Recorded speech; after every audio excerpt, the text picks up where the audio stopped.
Will, Yes. have you ever bought a candle and you've just been so disappointed with the scent? A candle? Yeah.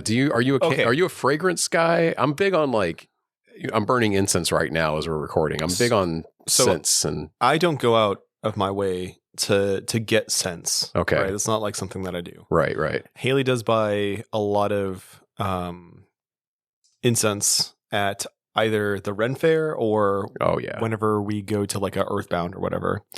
And when you go into the Super Nintendo RPG Earthbound, yes, that's where you get them. No, there's like a hippie store called Earthbound. Okay. Yeah, Cost Plus World Market kind of style, I guess. Sure, I don't know what the fuck that is. It's okay. I have no idea what that is. Good joke. It's a store. And but like she'll ask me to sniff some of the things and whatnot, and like there'll also be sometimes where the sticks smell really good, but whenever we burn them, they smell like dog shit. Yeah. And on top of that, there used to be I don't know if they still do it now, but there used to be a trend of candles that were based on anime. And apparently those either smelled like dog shit or you couldn't smell them at all. Yeah. So whatever. Now, fun fact, for whatever reason, Games Workshop. What the fuck were you doing? I'm trying to eat the mic. Sorry. Jesus Christ. Am I eating the mic? Is that like your settlement? No. Sorry. It just came into my head and then I had to do it. It was an impulse thing. I'm sorry. No, you're good, man. 2026, year of the loss of impulse control for me. What I was going to say is Games Workshop actually made candles too that were based off of like different Battlefield scents. Wait, that's actually beautiful because then you could light them while you play. That's a beautiful idea. That was the concept for people who play at home. That's absolutely something I would do if I was like hosting games. Yeah. I mean, some of the smells were really good, but yeah. I don't know how much of Warhammer I've divulged to you, but do you know who Nurgle is? Oh, yeah. I know Nurgle from the mobile game. So it's all stinky, right? You'd think that like a candle for Nurgle. Well, that's the thing. I can't imagine a lot of those scents are going to be palatable. They all smell great. Okay. Every single one. Well, then they're not lore accurate, maybe. No, but it's so funny because I work the store whenever we do an event and shit, and I'll see people like joking like, "Oh, I bet you that Nurgle one smells like shit." As it probably should, right? Like it should, but actually, it's more of a musky like locker room smell. It's like pine, but like musk pine. We have the 4 Chaos Gods. So like Khorne was cherry, Tzeentch was like berry, and Slaanesh was like what I was told is what a strip club smells like. Oof. Yeah. And then we had like a couple other different things. I know that one of them smelled kind of like gasoline, and that was like the AdMech one. Yeah. Yeah. So I mean, like we did scents, and they apparently smelled really good. And anytime we have like the Slaanesh one out there, that shit sells out. It's gone. Oh yeah. It's always gone. That's fascinating. I love that. Oh, good. I'm glad. I would want to be the Warhammer candle guy. Like I'm out here making sense for the tabletop bros. Like there was a guy that's incredible who was doing home streams. He played AdMech, so he had the candle and he was playing the soundtrack from the Adeptus Mechanicus computer game. So there's like extra ambient noise. Shit, yeah. Oh, that's beautiful. Yes. I mean, like you can really forge the narrative if you want. Yeah. I'm a filthy competitive player. Like I've always wanted to play casual and do campaigns and all that other shit. But like I'm a filthy competitive person. That's just what I do. Yeah. But like I would love to be the person that does that shit. I'm there for the immersion, baby. I bet. Yeah. You would love Necromunda, but we're not gonna go there. I've always that game looks so fascinating, but it's Why are you asking about candles? Actually, I'm curious. I'm a big candle guy, but I cheap out on them. Okay. And I know that the good candles are expensive. I just hate to do it. Gotcha. But the few times I've bought an expensive candle, it's so good. What's your favorite smell? Oh man, probably fir. Okay. Like a pine tree, like balsam fir. Gotcha. My favorite candle in the world is the Times fir candle. THYMES. It is, I buy it every, December. Oh, it's okay. Beautiful. And I try to keep it lit like every night during like the holidays because it smells like a winter wonderland would smell. Like it's just such a beautiful like pine tree forest scent, and it's so strong, but in a good way. Right. You can be in a different part of your house, you can still smell it. Right. And I have an open concept house, so like I can light it in the kitchen and I'll smell it in most of the house, you know? And it's so good. And it lasts for a long time. The candles are real expensive for what they are, but not ridiculous. Yeah. And so if I can't catch a sale somewhere, like it hurts a little bit, but I will buy it at full price if I have to. But I do try to like find a shop that's having like a 30% off sale when I do pick up a few for the holidays, you know? Yeah. But otherwise I just go to Target and I'm like, what's on clearance here? And I gotcha. It's like half and half. Like sometimes they're disappointing. Sometimes they're okay. It's for the rest of the year, you know? And I get frustrated though, because it's like, oh, this candle looked great and smelled great in the store. And when I took it home and burned it, it has no scent whatsoever. And it pisses me off. Yeah. And so like, I know I'm just burning it to burn it at this point now. You know, it's just having an open flame in the house that isn't contributing to a good smell factor, you know? Right. I like rain. You like the rain smells. It's called petrichor, apparently. Is the scent's name. Right. But yeah, I always loved, because we live in Florida. Yeah. I always loved walking outside on a hot day, and you could smell the rain coming, and then once it hit the pavement, you know, like it just takes me back. It takes me back to like when I was a kid. You know, I loved sitting, you know, before phones and shit. Yeah. I loved sitting outside and getting rained on in the hot ass summer. Just feeling that steam rising off the asphalt. Yeah. It's great. It takes me back. Yeah. You know what's crazy? What's that? I should have asked this question when Courtney is on, because she worked at a candle store for years. I remember that. Yeah. I should have saved this one for her, but next time she's on, I'll talk to her about it. Remember when we do the best. Our best of is probably our next one with her. Well, Will, we're here today to discuss a movie that we just watched. Yeah. Like less than 24 hours ago. Definitely less than 24 hours ago. It's been making waves since it dropped. It has a pretty small cast, but I think everyone has at least heard of it. We were at a party the other day where the name came up, didn't register with a lot of people, and then someone said, "Oh, it's the movie that Emma Stone shaved her head for," and then everyone went, "Oh, yeah," because that is like the poster for it right now. Yeah. The name of the movie is Bugonia. Bugonia. Cue the intro. From two chemically castrated ne'er-do-wells, this is Debaser, a film podcast. I'm Jared, and together with my co-host Will, we explore both new and familiar movies to bring you details and discussion about them, all in an effort to debase the films and ourselves. Today's episode, Bugonia. Stay tuned. We're inside a computer program. Watch my mouth. All right, kid, here's the deal. Keep your head still. Don't you know who I am? 15 minutes ago. Well, the twas the same.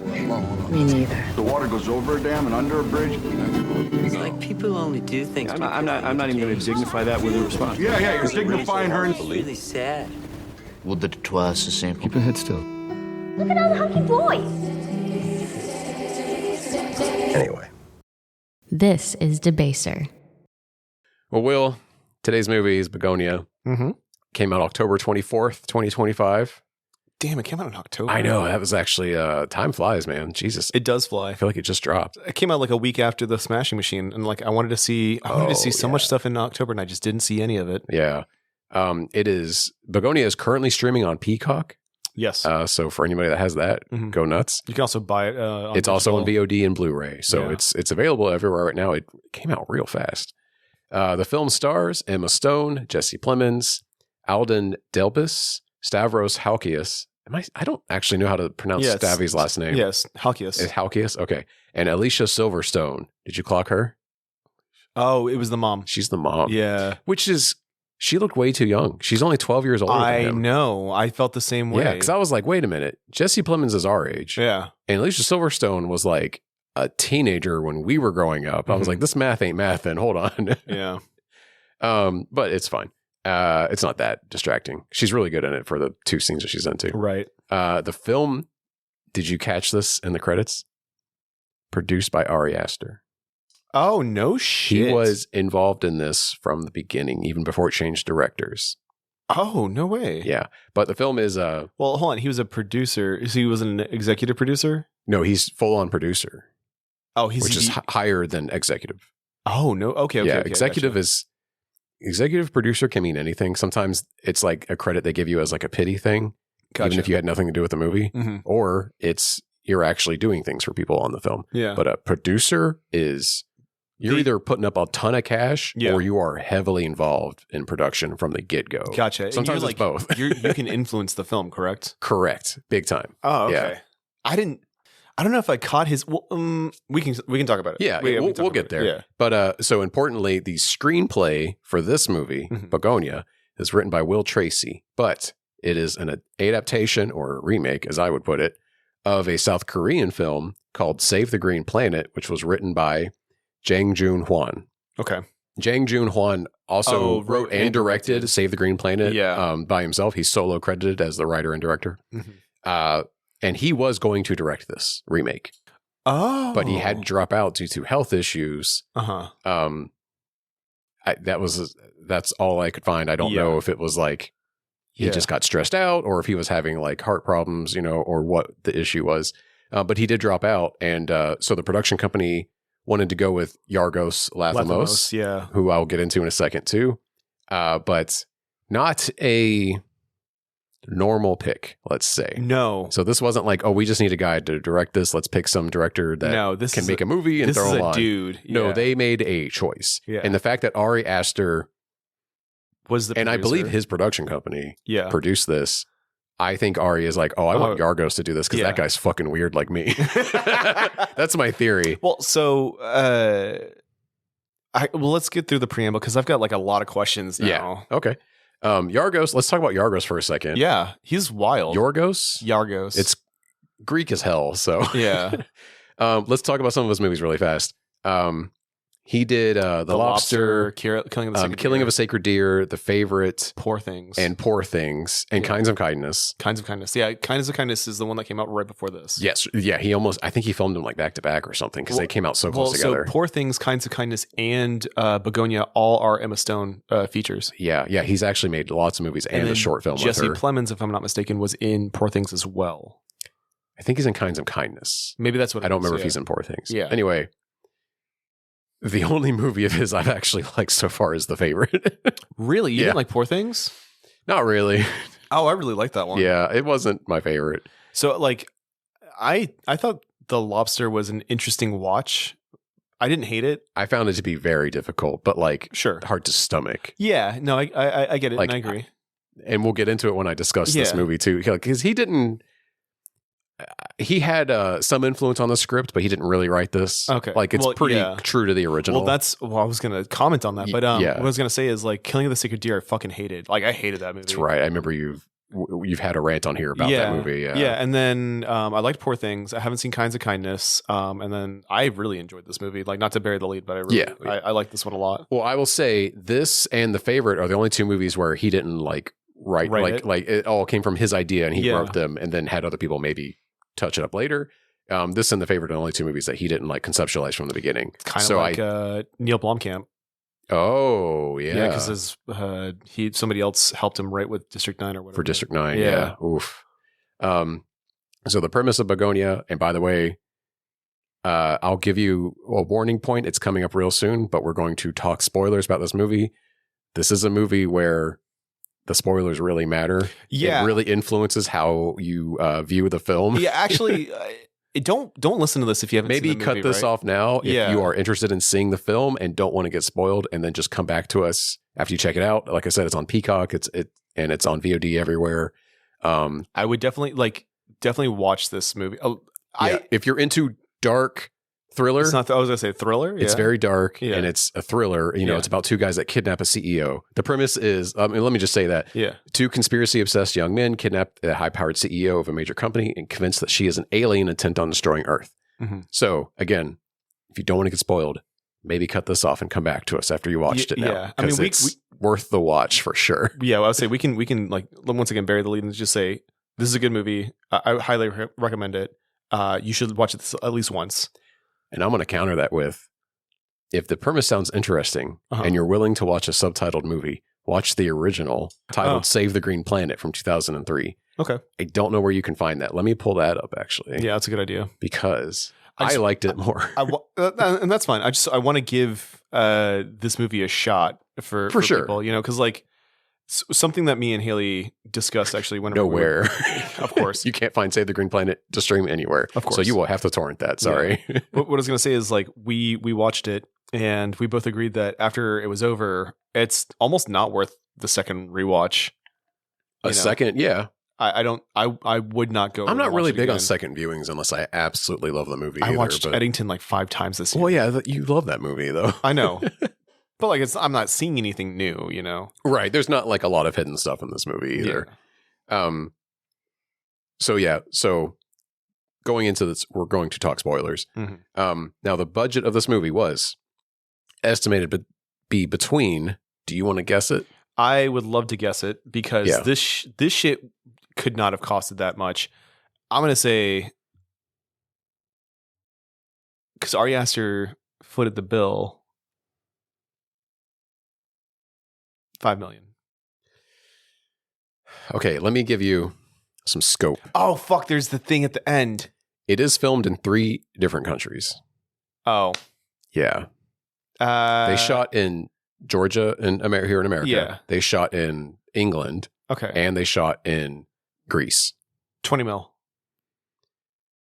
It's higher? Between 45 and 55. You're fucking kidding me. Yeah. Emma Stone does not have a price tag like that. Was it really the travel? I don't think expenses? It's because I think it's because of all the places he wanted to shoot at. And also they built the house from scratch, apparently. See, these are the things that like I don't know. Yeah. I have the background to tell you, but yeah. Oh, that's a bummer. Yeah, I know. It is the biggest budget Yorgos has ever worked with. Yorgos. Oh, shit. Well, and that's why he was like, mispronouncing his name. But this is Ari Aster's money. Let's film in Greece. For some reason, people keep giving Ari Aster money. I'm not complaining. No, to be clear, I am glad. Me too. But for some reason, Ari can get that money, and he's just like, yeah, people will give me $50 million to make the craziest, weirdest fucking movie that will alienate all your friends. but thank God. Thank God. That's my boy right there. There is an artist out there. I fucking love him willing so to put much. his mama issues into the greatest horror movies you've seen. God damn it. I love him so much. I want to be his friend so bad. God, do you though? Yes. I want him to sit at this fucking table so I can pick his brain. I need to know things. Well, it grossed $40 million. So, not a disaster. No. I'm glad everyone made their money back for the most part, it seems. Well, they still had to do advertising. You have to do double the... Okay, that's fine. That's fine. It wasn't a bomb, which is what's important. And it has a chance to win a bunch of awards. So, which is cool. We love although that. the Golden Globes just happened. And a dog beat some actors. And what? A dog beat Brie Larson and... Oh, God, that dog from the... yeah. Oh, man. What's Brie Larson up for? What was she in? Fuck if I know. I have no idea. I can't even think of the movie she's in. I don't know. Anyway. The Marvels. It has... Bugonia has an 88% on Rotten Tomatoes. Yeah. Okay. And you know what's funny? So does Save the Green Planet. But it has significantly less reviews. Oh, okay. But I thought that was really funny. I love that. Yeah. And the director is on record as saying... The director of Save the Green Planet, I should say, is on record as saying like he's happy with it. He thinks it's cool. He's like... He described it as like... It's like an alien with different DNA from my film, but it's still really good. And I'm like, oh, it's, he's doing it's great. I like it. In her review for the LA Times, Amy Nicholson gave the film a positive review, writing, Bugonia is a hilarious movie with no hope for the future of humanity. What optimism there is lies only in the title, an ancient Greek word for the science of transforming dead cows into hives, of turning death into life. Meanwhile, Deborah Ross panned the film in her review for The Spectator, saying, you certainly get value for money. It smashes together several genres and takes a swipe at everything from capitalism to conglomerates to echo chambers and internet rabbit holes. But whether it adds up too much or has anything to say, also still not sure. Over on Letterboxd, user StabbyBaby2 gave the film 5 stars. Oh, of course he did. Writing, the guy who plays the cop is really sexy. He also touches children. Well, okay. We need to talk about that. Well, do we need to talk about it right now? Or can we talk about it when we actually talk about the movie?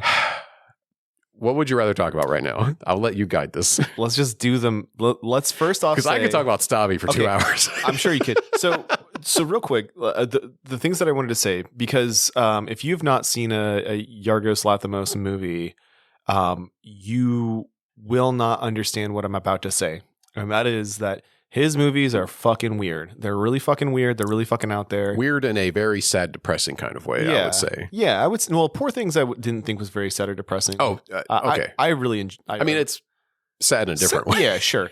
But his movies are just really fucking weird. And so I knew this going into the film, and I was shocked by how very different the movie was, I think, compared to his other things. Like, it had, I felt like it had a lot more color. If you've seen The Lobster and Killing a Sacred Deer, and even like parts of Poor Things, it's like devoid of color. It's like a lot of blacks, grays, and whites and shit. The cinematography is very different, and it's because I believe he uses a different cinematographer on this movie. Oh, okay. Cool. Yeah. That's good.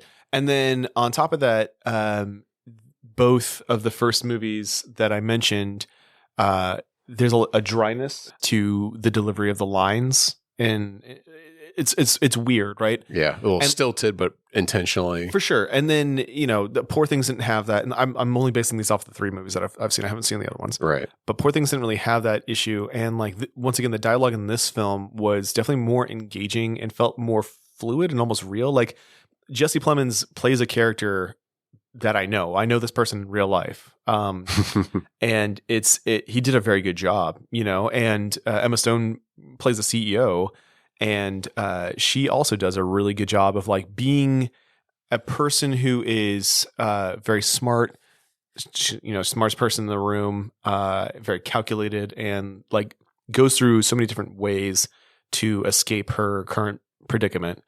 So like there was just a lot of differences from this film from what I'm used to from Mr. Lanthimos. And when you said, oh, well, Ari Aster's production company had a big hand in this, and it was based on a different film, and Yorgos was not the first person to helm this project, right? You can fucking tell. Like, if you know his stuff, you can tell with all of those details how we got to where we're at. Yeah. It's all I was trying to say, I guess. I was wrong about his cinematographer too. His name's Robbie Ryan, and he has been working with him since The Favorite, I think, as far back as I saw. So they've actually collaborated on a lot of movies together. But he wasn't on, you said The Lobster also in Killing a Sacred Deer? The Lobster and Killing Sacred Deer are the first two films. I don't think he was on those two. If he wasn't, then it shows. Yeah. It very much shows. I just remember The Favorite had some of the greatest lighting I'd seen in a movie, because it's so fucking dark, but like I think that whole movie was candlelit was the thing. Oh, wow. Because they wanted to use period accurate lighting. Mm-hmm. And so the movie's really dark, but it's filmed in a way that like it's not distracting or like too hard to see. Sure. And it was so cool. And I remember finding out after the fact that like, they used no like stage lights. They only used like torches and like fire torches, right. and candles and things to light it. And I was just like, oh, holy shit. That's really cool. Like it looked crazy good. It's so cool. I don't normally like period pieces all that much, but like The Favorite, and The Favorite doesn't feel like a movie that's like painstakingly period accurate. You know what I mean? Because like the script is almost a little modern. It doesn't feel like a stilted kind of, Renaissance era kind of movie. Yeah. I don't know. It's hard to explain. It's also been a couple of years since I've seen it now, but it was so good.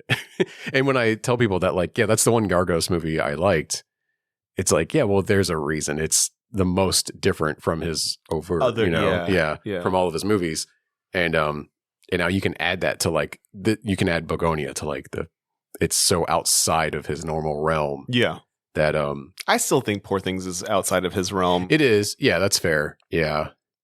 I think he found his muse, man. Emma Stone has been in the last 3 of his films. Yeah, so Emma Stone and her mom are big fans of his. You're fucking kidding me. And so that's why they just keep working together now, is they're just like they're like a family now, I think, That's weird, man.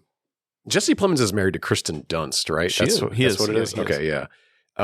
Because I went into this movie being like, oh yeah, him and Emma Stone are married. That's so weird. And I'm like, oh wait, it's Kirsten Dunst. No, it's Kristen Dunst. Yeah, the other redhead, Spider-Man love interest.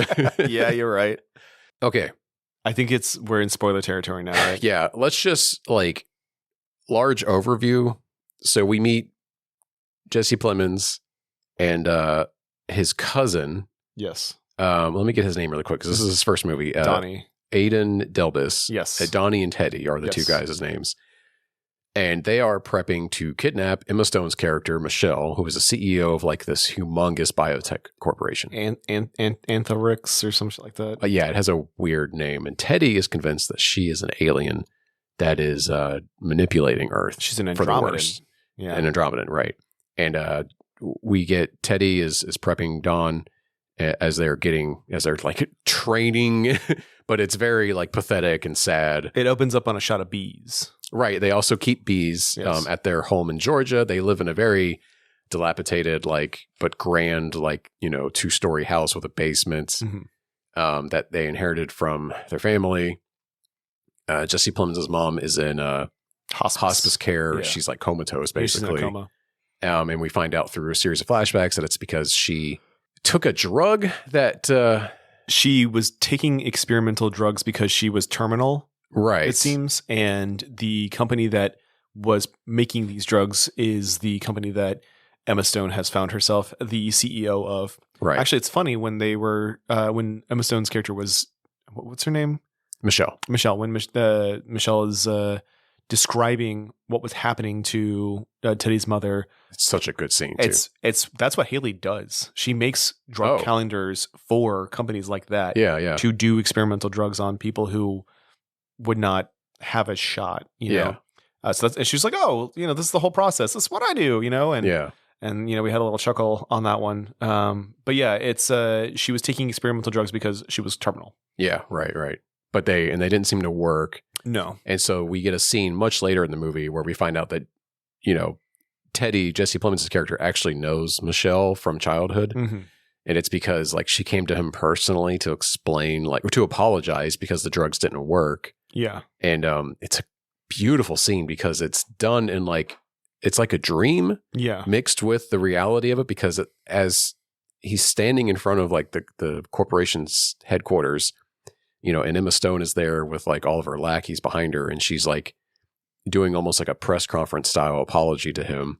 Meanwhile, he's holding wires that are connected to his mom, who is just kind of floating up in the air, and he's trying to keep her from floating away like a giant balloon or something. Yeah. While she's just comatose in the air. It's so beautiful. It's like a bad dream. It's so good. Guess who was dreaming at this point in time? Our buddy Will, who passed out. I did fall asleep for like maybe 5 or 10 minutes. But it's a great, very Lynchian scene. I kind of rolled my eyes at myself when I said that, but I don't think I ever used that term. No, but it is when you see it, you know what I'm saying. One of my favorite scenes in the movie, though. But anyway, yeah. So he's convinced that Michelle is an alien, and so him and Donnie are prepping to kidnap her, so that they can speak with the aliens in charge and request that they leave humanity alone. Mm-hmm. And then they follow her home from work, barely manage to subdue her. Yeah, well, and it's because like when they show the boys talking about like what they're gonna do, and Teddy's just like ranting about no FAP and all sorts of he's like no video games, no masturbation.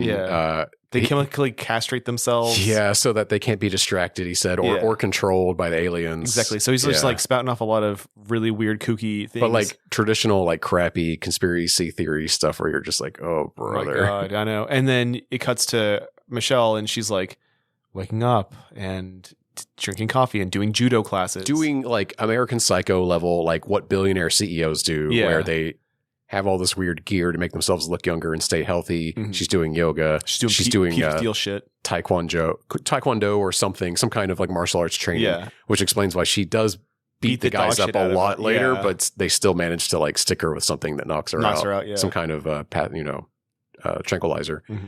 Yeah, just all that stupid rich person stuff that they do in the morning to, self-care kind of bullshit. And she drives a G-Wagon, a very obnoxious G-Wagon, and blasts Chappell Roan in it, Hell yeah, dude. And she sings to it. Yeah. I love that. Some good shit. But yeah, so they capture her, take her back to their house, lock her up in the basement, and then start interrogating her. Well, they shave her hair off too. They shave her head because in the car. That's right. So that Teddy says the aliens use their hair to communicate. So they shave her head in the G-Wagon on the way back so that she can't send a distress signal to the other aliens. Yes. And it has to be said, the scene that's on camera is actually Emma Stone getting her hair buzzed off. I figured as much. Yeah, it's real. And Haley's like, you'd have to pay me $1 million fucking to do this shit. Okay. When I was researching this, I got conflicting reports. Oh, really? And maybe it's because there's different stories going around, during the press junkets and stuff. Yeah. But some stories say that she was totally ready for it and went into it like undaunted. Yeah. And then I think she herself said in a different interview that she panicked and had to pause filming for a minute so that she could collect herself and get ready for it. Oh, man. Because she like had to stop them. Was like, wait, I'm not ready. I'm not ready. Like, hold on. Yeah. I gotta say goodbye to it. I gotta send one more message to the headquarters. Yeah. But she did end up going through with it, and she said it was very liberating and that she was very glad she did it. She did hide it. I bet in public for a long time. Yeah. I don't know if it was so that it wouldn't spoil the movie, or that she was kind of like, a little ashamed or like didn't know how to style it kind of thing. Well, it's a big deal when you, like look at Natalie I still Portman. remember when Natalie Portman did it like 20 fucking years ago. Yeah. For V for Vendetta, which was like a huge deal. And, hey, a movie that we've also covered on this show. That's a callback. Yeah. Wow. That was from that was like 2 years ago now. If you think about it. Not completely 2 years ago. We covered it 2 years ago. Yeah. The movie came out. Oh yeah, 21 years ago, I think, because I think it was 2005, wasn't it? Yeah, we were doing Dystopia Week because we were really in our feels. I was really in my feels. We had no idea what was coming still. But yeah, she actually has her head shaved on film. That's wild. And it looks like it. It doesn't look fake. It's great. Yeah. And even like the actor who's playing Donnie is like, I'm afraid to hurt her. Yeah. And yeah, so they take her to the basement, chain her up, and then just start immediately like, hey, I'm Donnie, this is Teddy. You're a fucking We alien. know you're an alien. Yeah. And we would like to speak to your leaders and convince them to leave humanity alone. And she's like, okay, y'all are going to jail. Yeah. The police are going to be looking for me. I am a keystone element of a big earning company that supports 80% of this, area. This local economy. Yeah. In They will be looking for me in 48 hours. Yeah. I am more important than your governor or whatever. Yeah. And then when that fails, she starts using corporate speak, and she's like, okay, let's have a dialogue. Yeah. Let's, it's so funny. He's like, we're not dialoguing. You can talk to me, I have had this boss. Have you? Yeah. Oh, that's right. Yeah. I know this person. Yeah. I don't. What's it called? Girl boss. A real girl boss. That's misogynist. That's what. No, that's what this. She's playing off. Okay, so to be clear, in the original South Korean movie, Emma Stone's character is a man. Okay, and so they wanted to invert that for this remake. And the original writer was like, "Oh, I really like that they kind of flipped that on its head." Yeah. Apparently, he was even toying with that idea in the original stages when he was working on this too. They did that to make the inverse of the original, where it's just some big corporate salary man. Yeah, and in this one, it's like more of a modern girl boss CEO. Yeah, who like, oh, by the way, before she gets kidnapped, we have a good scene of her filming a diversity training video. Yes, and like bitching that she's saying the word diversity too much, and the writer is like, well, it is diversity training. And she's like, yeah, but let's make it more diverse, Yeah. I did catch that. Yeah. Give me more synonyms, please. Yeah. Yeah, so she's trying to use like corporate speak to kind of talk her way out of this. Yeah. It frustrates Teddy, and he's like, okay, whatever. And just they leave for the night, and come back, see her the next day. He gets more and more irate as the movie goes. So yeah, he's clearly he has anger issues for sure, but also I think there's that scene where he's talking with Dawn about how the shot is affecting him. I think, is that also messing with his hormones and maybe making him more frustrated too? I mean, possibly. I think that it's because like he's so worked up and he's so invested in what's happening, and he like, believes this shit with his entire being. Like, he says some fucking weird shit with all of his chest, And then we go on to find out he's even more gone than we realize. Yeah. Near the end. Yeah. Yeah. Oh yeah. That was wild. That reveal. Dude. Yeah. I mean, let's just get into it. Well, there's also a cop, the local sheriff deputy, who is played by Stavy. Yeah. Who we'll get it to in a minute, but we find out that Stavy's character used to babysit Teddy when they were kids. Yep. And more on that later. Is he not younger than Jesse? He looks like, I'm almost positive he is. I thought Stavi was like our age. Yeah, but Jesse's our age. Is he? Yeah, he was born a year before you. No fucking way. Oh, I didn't know that because I know that like Emma Stone's 37. So I didn't realize she's playing 45. Yeah, but that's crazy. They were the excuse I saw was like, well, she's a billionaire CEO, so she just looks younger than everyone. Well, once again, Peter Thiel. Yeah, exactly. She's using her son's blood. She's got a blood boy. Stavi's our age too. Yeah. Okay. Stavi and Jesse are within 2 years of each other. It doesn't make sense that he was babysitting him, but like, it's not that much of a stretch. He looks older than that, to be clear. Sure, Stavi looks like he could be 46 easily. Of course. No offense to Stavi. I love Stavi. Yeah. But he's going to hear this. Yeah, I doubt it. He's going to be very upset with you. But yeah, he pulls over Jesse one day on his way to work and is just like, hey man, how are you doing? Like, we haven't like seen each other in a while. Are you doing okay?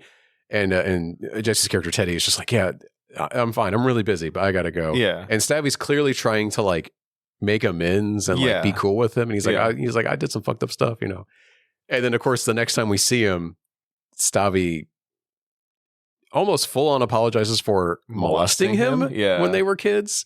And he's like, I just want you to know, like, I did some really fucked up shit to you, man. I'm so sorry about that. And I never did that to anybody else, Yeah. Like, what the fuck? Really fucked up.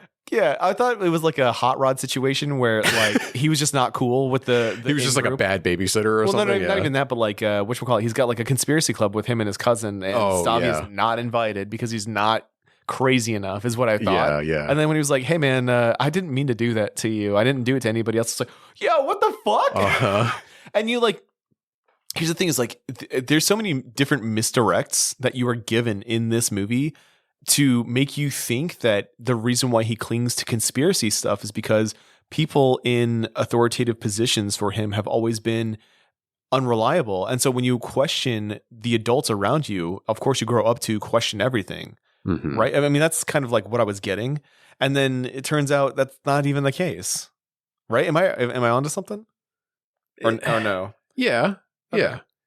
The movie is trying to misdirect you multiple times though too. Okay, let's talk about Stavi real quick.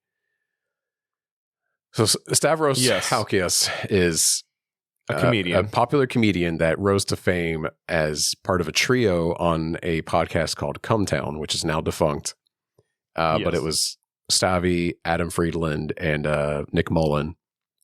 So two of those people I know. Right. Nick Mullen, I don't think does anything now. Yeah. I think he does like some stand-up, but I don't think he got another show. Whereas Adam Friedland does have his own show named after himself. Yeah. And then Stavi has Stavi's World, which is like really blown up. And he's like doing like nationwide, like, stand-up tours now. And he's also actively shitting on the Joe Rogan's comments. Oh, yeah. He's trying to, he makes fun of how like he shouldn't be the guy that's like the ideological opposite of Joe Rogan. Yeah. But like he is serving as that for the most part because he's got a giant internet following of young men. Impressionable young men who like need to be taken out of like the shitty manosphere stuff. Yeah. And Stavi is a very progressive guy, but Cumtown was a show that Cumtown was pretty bad. It's pretty bad.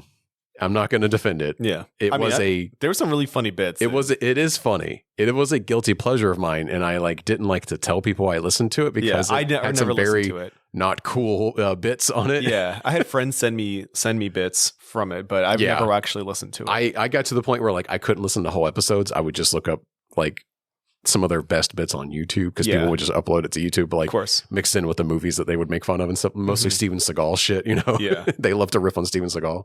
But Stavi is now like a lot more progressive. Yeah, but like he still makes incredibly crass jokes. Sure. But not like that's what comedians do. Mean denigrating stuff though, or like offensive, Sure. Maybe I won't even get into it, but yeah. He's kind of gotten better about that now. And he's very open about being like very refusing to punch down kind of stuff, but we love him. We love to see him. I don't know. You're throwing me. I in there. I love him and I love to see him. I'm sorry. I should speak for myself. That's okay. Here. I have no opinion. The man got his teeth fixed. He had bad teeth. Do you not know about his teeth? No, I don't. Look up Stavi like pre-teeth. I'll have to check that out. Hold on. I'll do that live on the fucking thing. Continue though. Yeah, just Google Stavi bad teeth. I'm not even looking. And you'll see why. Like, I cannot believe we're the same age. Let's see this shit. You keep going. Keep talking. He's just a very funny guy, and he's been showing up on a lot of shows that I like. Holy fuck! Yes. Oh fuck! And he's probably like 27 in that photo. That's fucking crazy. I mean, like I can't fucking. He was like a 27-year-old that always looked 57 kind of thing, like insane looking. Always with like the pedophile glasses and went bald super early and like, oh man. And none of that's surviving the cut though. But yeah, Stavi was like just an unfortunate guy who kind of embraced the way he looks, like a very greasy, like porno guy. Like he even jokes that he kind of looks like Ron Jeremy, but bigger, Yeah. Do you know who he used to date? No, I have no idea. Do you know who Rachel Sennott is? No. She's an actress. She's in a lot of movies. This is like when you go over to a guy's house and he's like, hey, I've got this YouTube video to show you. And it's like an hour and 50 minutes long. Do you know who that is? Oh, she was in Shiva Baby? Bottoms, right? Yes. Yeah. Yes, she's the other half of Bottoms. Yeah. She used to date Stavi before he got his teeth fixed. That's wild. Isn't that insane? That's pretty crazy. There's like a famous hot photo of her, and it's also famous because it's when they were dating, and you can tell Stavi's the one that took the photo because you can see his silhouette in the picture of taking the photo. His giant, and you just see this giant fucking. And people joke so hard about like whenever she has a new movie coming out, they're just like, Stavi just must be fucking so fucking mad right now that they ever broke up. Yeah. That's funny. So apparently, I never heard the original bit, but back in the day on Cumtown, I think they were talking about, the guys were talking about either Killing of a Sacred Deer or The Lobster. And they did a bit where The Lobster. It was The Lobster? Do you know about this? I've heard this one. So they did a bit where they implied that Yorgos like is like a child molester. Yeah. Yes. And so the fact that Stavin is now playing a character in one of his movies that... It's a Greek conspiracy, dude. The Greeks looking out for the Greeks, man. But then casting each other as molesters. Yeah. Oh, wait. Yeah. Yeah. That's actually fucking great. Yeah, oh my God. I was reading a post back when the movie premiered saying like, I think Yorgos cast him kind of as a joke. Actually, to get back at him for that. Yeah. Who cares? That's a wonderful joke. I wish I had a fucking crazy director friend that would make me into a joke. I almost wonder though if Yorgos wrote that into the script, because that's like one thing of very few things that was not in the original. Oh, of course. Because in the original, there's just like a detective that's starting to put it together. Okay. And then he gets murdered, and then his partner is the one that like starts to figure it out too. But yeah, there's no like child molesting cop best friend kind of shit. That's fucking tight, dude. That's the kind of like petty that I wish that I was, you know? I love it. That's great. Bugonia. They have Michelle, the CEO, yes, locked up in their basement for like 4 days. And they have until a lunar eclipse. Mm-hmm. When the Andromedan ship is close enough, because it's using the lunar eclipse to get close enough to the travel to Earth so that they can reconvene, I guess. This is Teddy's, theory laid out, his plan. Mm-hmm. And they are, they go back and forth interrogating her every night, trying to convince her that like, listen, we know you're an alien, take us on board so we can talk to your leaders. Yes. And then I believe it's finally like the second night before the lunar eclipse. That's when Donnie does the thing. When he electrocutes her? Yeah, and blows his head off. Well, okay, that's after that. But first he is electrocuting her to kind of torture her. Yeah. Because she refuses to say anything. To do this. And so he hooks her up to like electrical paddles and starts electrocuting her. And realizes that he can keep raising the wattage. And nothing, it's not killing her. No. And Dawn is freaking out, being like, dude, you have to stop. Yeah. But Teddy realizes like she's beyond a human threshold. Yeah. You can see there's like different levels, like, green, yellow, red. The way it's displayed, it says like over 400 watts. And like it's not the wattage, it's the amperage that kills you is how they word it. I wasn't paying attention to the wattage. I was just being like, he's overloading the board. But basically, like they are shorting the house because they're using so much electricity to electrocute her, but it's not killing her. Yeah. And what Teddy realizes is that she's got such a high threshold for this that it means that not only is she an alien, she's actually royalty. She's like a high level alien. Yeah. And so he kind of is stunned and he freaks out, like disconnects all the electricity, cuts her free. And he's like, starts apologizing. And he's like, I am so sorry, ma'am. I thought I was dealing with admin. I did not realize you were royalty. I was not treating you with the proper respect that I should have been. Yeah. And she is unfazed to all of this. Yeah. And so they bring her upstairs to the kitchen to feed her. And she is tied down to the chair she's still restrained. But he's like, he's made dinner for everyone. And he's like, let's reset. I'm so sorry for everything before. I didn't realize what your actual status was, kind of thing. Mm-hmm. And so Teddy is convinced that like, he just thought she was some regular low-level, alien employee, I guess. And now he's like, oh, no, this is the fucking queen. Yeah. And like, I fucked up, so I need to be a lot nicer to her. But she still fucks with him. She does. Yeah. And then she has put together that she knows him and his mom. And she starts... Oh, she's like, we gave you this amount of money. Clearly that was not enough. Right. And then really starts railing into him about how he didn't have a good mom growing up and stuff. And it infuriates him to the point where he lunges at her and they start fighting on the ground. Yeah. She stabs him in the arm with a fork, but he is able to wrestle her down. And then that's when Stavi's police officer character shows up again, or he's a sheriff's deputy. Yeah. Oh, she's like strangling Teddy. And Don knocks her out with the butt of the rifle. Yeah, because Teddy's like, shoot her, and yeah. And, he can't. He doesn't want to kill her. Yeah, he doesn't want to hurt her even. Yeah. So they just take her downstairs, and then Jesse talks with Stavi to try to like distract him. That's when we find out that he was molested as a kid. Yes. But then they go out to he's like, oh, let me take you out to the bees. And let me he show starts you the bees, baby. Harvesting the honey from the bees. Yeah. Meanwhile, Don's downstairs guarding Michelle. Mm-hmm. And Michelle starts negotiating with him. And she's like, hey, listen, I know you don't want to hurt me. Why don't you just let me go? And I'll take you with me to see the council, the aliens, and we'll go. And he's like, will you really do that? And she's like, yeah, if you just let me go, like, I won't get your cousin Teddy in trouble. Like, it'll be fine. And he's like, okay, I feel like I'm letting Teddy down though. He's like, will you do one thing for me? And she's like, yeah, anything. And he's like, just tell him I'm sorry and that I love him. And then instead of cutting her free, he puts the shotgun under his chin and blows his head off. That's right, dude. The mission is the most important thing. In which... Wait, if I'm not mistaken, that's Teddy keeps saying that too, doesn't he? I think so. I think that's how he's wording it. Yeah. And this freaks out Emma Stone. That's not what she thought he was going to do either. It freaked me out too. Yeah. Like, it's bloody. Blood goes everywhere. Stavi's character hears the gunshot and goes, what the fuck? Teddy immediately knocks his beekeeping mask off, throws bees at Stavi, and then kills him with a shovel. Yeah. He gets fucking attacked by bees. So good. And that's what you get for calling me a pedophile. Oh my God. So Teddy runs downstairs, finds Don's dead body, and accuses Emma Stone of having done it to him. Yeah, use her mind trick abilities or whatever. But she is able to say, listen, I know what's wrong with your mom. It was an experiment on her to turn her into an alien. Mm-hmm. If you give her this solution that I have in my car, it will reverse the process and it will resuscitate her. It looks like... Yes. What was it? It's in a bottle of antifreeze in the back of my car, but it's not. It's actually the antidote. The antidote to save her.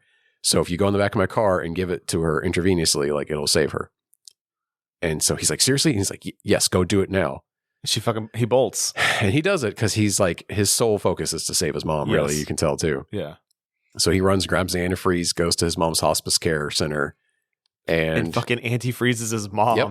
And kills his mom with antifreeze. Meanwhile, fucking crazy, dude. Meanwhile, Michelle breaks free of her restraints, finds, but can't get out of the basement. Yeah. But she does find a secret door in the basement that leads to a room full of human cadavers, full of body parts. Where turns out Teddy has been kidnapping and killing and torturing people for a long while. Yeah. And we see like a huge notebook where he's taken lots of photos and notes of like all the things that he's done to Emma Stone, he's done to other people who are all long since dead now. Yeah. There's just straight up human bodies in there, covered in like the weird sunscreen lotion that they've been putting her in. He's like kept heads and hands and torsos and ears. Stuff. Lots of notes about like how much torture they can handle and all this weird shit. Physiology of them all. Right. And then like a whole model of the ship that he constructed because he built one on his laptop too, but Yes. he also has like a physical model that he built down there. Yeah. I'm guessing he like interrogated them and got that out of them, like how it looks and Must stuff. have, yeah. Maybe. Because the following conversation. So when Teddy gets back, Yeah. realizes he's, been tricked into killing his mom. He's irate, obviously. He's irate and holding a gun at Emma Stone, but she's able to diffuse the situation and like be the one that's mad at him. Because when he comes downstairs, she goes, how many people have you done this to? Yeah. And she's like, how many of them were Andromedans? And he goes, two. Yeah. And she's like, do you realize how bad you've messed up? Like how fucked this is? Yeah. And like the onus is now on him suddenly, You know what's funny is, so like I guess I didn't pick up that she was different during the torture scene. I didn't clock that. Well, I think so at this point in the Yeah. film, I think you're supposed to clock that she is manipulating him in a girl boss way. Yes, because she read the notebook. Would I assume that she flipped through the notebook really fast and read enough to be like, oh, I can speak his language now. I can tap into, I understand where all the conspiracy stuff comes from, and now I'm going to manipulate him to get myself out of the situation. Yeah. Yeah. I think she's playing along here being like, oh, you've figured us out. Yeah. Like, okay, like I'll take you in and show you, So she agrees to take him to the aliens now, to the council. It is the night of the lunar eclipse now too. So they get in her car, they get a little dressed up. She puts on a wig and stuff. They go down to her corporate office. She has been missing for like a week now too. Yeah. So when she shows up to like to all of her employees, they're kind of like, what the fuck is going on? Like it's making a buzz. Yeah. Yeah. And she has to keep being like, everything's fine. Everything's fine. Cool. It's all good. And Jesse Plemons, you guys can go they're home. both like stumbling because they've both have been, through a lot of fights and shit with each other. And he's got a shotgun crammed down someone his pant cracked leg. her fucking leg too. Or I think Jesse cracked her fucking leg. Yes. Oh, that's right. Yeah. As like a punishment for one of their earlier fights. Yeah. He like crippled her leg so that she couldn't run around and shit. Yeah. So she has a very pronounced limp, and Jesse's like hiding a shotgun in his pant leg when they walk into her office. All the employees you just see like freaking out in the background, being like, what the fuck is going on? But yeah, she's like, the teleporter is in my office. Like, we'll just go there. Yeah. I have to get this old calculator out, and I have to type in this 58-digit code. Like, just don't talk to me while I'm doing it. Like a lot of like she's stringing him along kind of shit. Mm-hmm. But he's just like, okay. Yeah. Yeah. Okay. Sure. All right. Sure. Fine.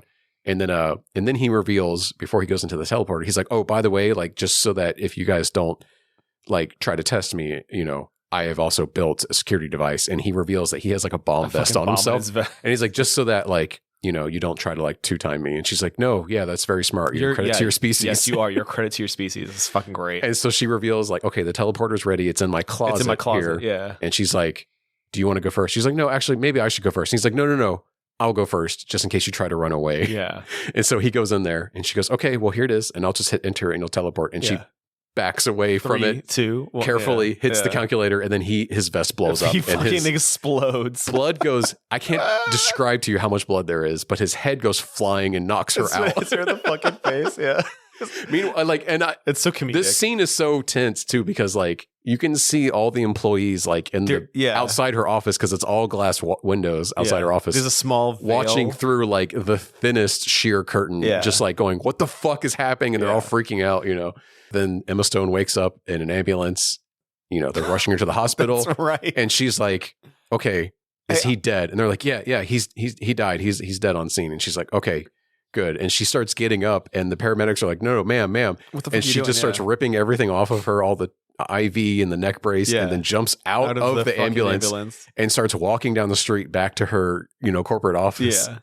She sneaks into the building, grabs the calculator, goes into the closet, and then warps to a fucking mothership. The alien spaceship, which looks exactly like the model that Teddy had. Dude, the moment that she got out of the ambulance, I was like, oh my fucking God, she is a fucking alien. This is the craziest shit I've ever seen. Okay, so hold on, real quick.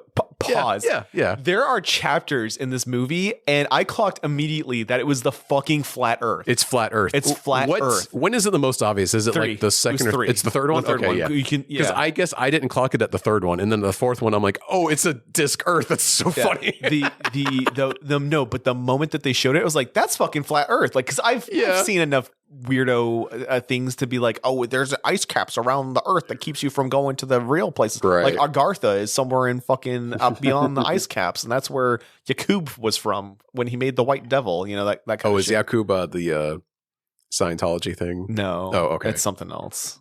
Never mind. Yeah, don't worry about it. I don't know my fake religions. That's okay. You don't need to. But yeah, like I haven't enough knowledge of conspiracy shit to be like, well, damn, why are they that flat earth shit's kind of funny. Like, why are they doing that? I didn't think. I do think,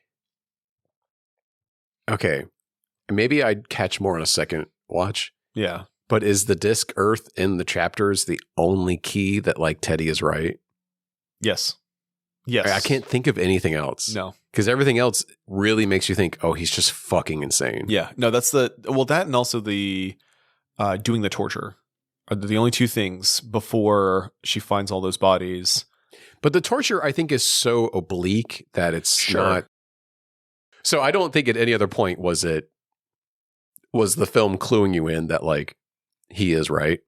Yeah. I do think the entire movie is making you think, oh, he's just a fucking crackpot. He's just a crackpot, right? An insane person. And like, how is Emma Stone going to get out of this? Yeah. The moment that she gets out of the fucking ambulance, like, oh my gosh, she's an alien. I cannot believe this. Like both me and like I sat right the fuck up and I was like, is that got when to be fucking kidding me. Is that when you started putting it together? The ambulance? Yeah. Okay, because I have a question on here to ask you. At what point did you realize Jesse Plemons is right? You know what's funny is like when she got out of the room and started hitting him with the like when we came here when there were dinosaurs and shit like this our 75th emperor or whatever. I totally skipped over that. She gives a whole monologue to him about how I was like, oh, she's an alien. And then I was like, oh, no, wait. She just read all this stuff in his room. Like, what the fuck am I talking about? Right. She's not a it's like, alien. oh, no, she's just like an intelligent enough person that she knows to play his game here, like you were saying earlier, where she's like making this up on the spot, but it's convincing enough because she's used to being a charismatic, person. So literally the fucking moment that she sits right up in the fucking ambulance, I was like, oh my fucking God, she's an alien. Because that's the one time where she's doing something completely foreign. Yeah, completely foreign. So Emma Stone, Michelle, teleports, wakes up in like a weird pod thing on this spaceship. It crawls out of some liquid, and is given a nice little like a crocheted. I think it's like horsehair. Yeah, but it's like a big crocheted outfit, like a giant onesie, but like that makes you look like it looks so comfortable, like a Roblox character or something, with like a big hat to match, like a crocheted Teletubby. Yeah, like a crocheted Teletubby is a good example. Everyone there looks Samoan to me. Yeah, kind of. Maybe you don't see a lot of them up close, just like two of them really. Yeah. But apparently they're like crew members and stuff too. Yeah. But Emma Stone meets with them and you realize she is literally the queen. She's the emperor that Teddy was expecting to talk to. They would have come sooner, but she couldn't contact them because she was late because her hair was cut. Yeah. Yep. And so they're having a meeting and they're discussing like, is the human race worth saving? Our experiments have not worked so far. And she's like, yeah, unfortunately, none of them have proved successful. Yeah. And I think the decision is that they are not worth saving. We got to get rid of them. And so the rest of the council leaves. And then she stands in front of a model of the Earth, the flat disc, Earth, the flat Earth. Yes. And then, looks extremely sad, like she's about to cry, and then pops a bubble over the Earth. Mm-hmm. And all humans die. And then the rest of the film is just a bunch of scenes of different places on Earth, all filmed in Greece, apparently, of everybody on Earth having died, all humans on Earth. Yeah. Animal and plant life still fine. So at first... This is a big divergence from the original. Okay, good. Because I was like, at first, when we were watching it, Haley's like, oh, everything's dead. And then a bird flew by. Yeah. I was like, oh, well, the bird's not dead because birds aren't real. Because all conspiracies... are real in this universe. And then we saw the dog and I was like, there's a dog that's real. I was like, oh, you know what?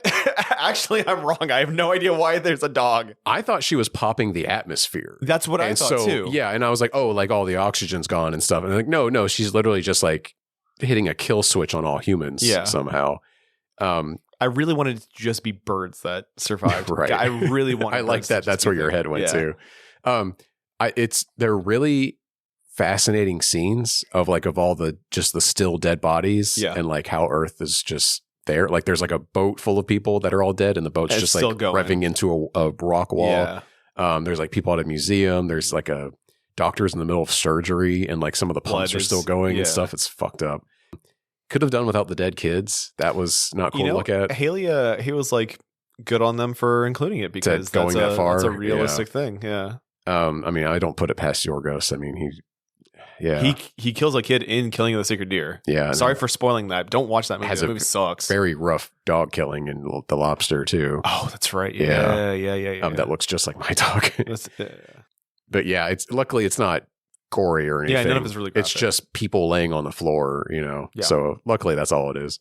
But they're very artfully done. It was really fascinating to watch. Yeah. And those were all the scenes that were shot in Greece, apparently. So they were not cheap. They were also a lot different. Originally, it was you were supposed to see all these set pieces and then people dying. And so everyone would collapse in the middle of whatever the scene was. But then they decided it was too long or too much, I guess. And so it was just the panning of it's everyone hard to do laying with down. Kids too, if you're going to do the kid scene. Because I heard, filming, you told me filming weapons was filming with difficult. Kids and animals is like the worst thing to do. Yeah. So the fact that these are just a few seconds each is probably what made it easier. But there's so many and they're so varied. And there was even more in the script apparently that they didn't either ran out of time or money to shoot. They didn't need to. It got the point across just fine. But that's how the film ends.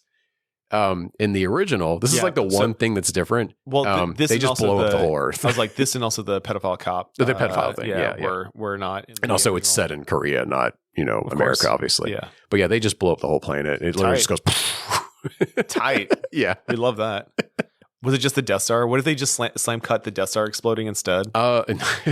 From my memory, it's like the giant spaceship is just hovering over Earth and they just like shoot down a laser beam and that does it. Yeah. Cool. But it's been a while since I've seen it. Yeah, that's Bugonia, man. Wild. My favorite thing about this whole movie is the font. Oh yeah, the font's it's great. Used so well in the credits and intro and everything too. Oh, and the last shot of the movie is bees. That's right. Doing flower stuff. There was a lot of bee imagery, and even so much of the movie can be like, compared to bees. Like even the alien society is apparently very bee-like. Emma Stone's character says how much they admire bees.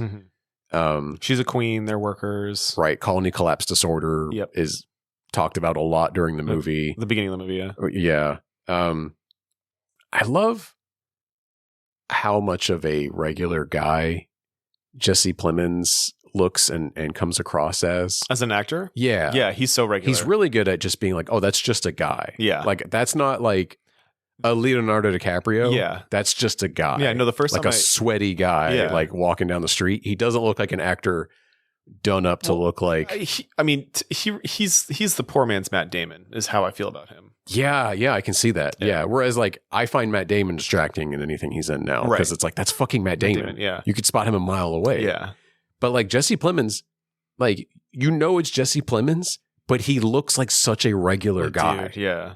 And and he like weaponizes it. It's really good. That's why like when he shows up in Breaking Bad, that's what I was and gonna say. Shoots that kid. That's the first time I'd ever seen him in anything. I think for anybody, I think that was it. And like he just seemed like just a weird off dude. And but like like and then you find out he's like one of the most evil guys in the show. In the fucking show, yeah, by far. It completely sucks all the air out of the room when he kills that kid in that one episode. Yeah, and then you find out like, oh, his buddies, his uncles and stuff that he keeps talking about, like, oh, they're like going to be the worst dudes in the whole show. Like they're like a bunch of like super racist, absolute evil motherfuckers. The scum of the earth, that like even spoilers for Breaking Bad. I think we can spoil it at this point. Yeah. Like even Walter has to sacrifice himself just to kill all those guys after everything. Yeah. Oh my god. Anyway, it's great. Jesse Plemons, great actor. I love him. Yeah, I think he's very pleasant. Apparently a cool dude too. Like I think lots of actors. Yeah, I think lots of directors have nice things to say about him. Oh, that's great. Yeah. He seems to get along with all of his co-stars and stuff. Sick. Seems like just a regular, normal, cool dude. Hopefully nothing weird comes out about him. God, please no. We can't do another one. I know, right? Jesus. Bugonia was filmed mostly in VistaVision. What the fuck is that? It's like a type of filter? Film shooting. Okay. Like you have to use really specialized cameras for it. And they're very like picky and difficult to work with, the cameras themselves and the film. because I know they shot The Brutalist with it too, and it was incredibly difficult. But it gives film like a really specific look that directors Did love. they borrow the fucking cameras from the guy? I didn't see anything about that. Okay. Yeah. God, what's his name from Avatar? Who cares? Giovanni Ribisi. There you go. Apparently, he has a bunch of VistaVision cameras. Yeah. I don't know if he donated them to be used for this film too. Wouldn't it be crazy though if they did? Right? But yeah, so also One Battle After Another was also shot in VistaVision, just FYI. PTA is also a big fan of it. Bugonia is an ancient Greek word that means progeny from an ox, and it refers to a ritual that sprang from a myth that bees could spontaneously generate from the carcass of an ox killed without any blood being spilled. Yes, I did learn about spontaneous generation when I was a kid. Oh, really? Yeah, how we use like the scientific process to figure out where things came from. Yeah. Instead of just being like, well, I left this fucking fruit out and now there are flies It's full and of maggots flies. in it. So Yeah. the fruit creates flies, apparently, whatever. I still remember my science teacher in like 9th grade explaining to us how people thought that, like leaving old hay in a barn would generate rats. Yeah. And it took people a long time to realize that's not what's happening, Fucking Yeah. idiots. Okay. Will, Yes. how many stars would you give Bugonia?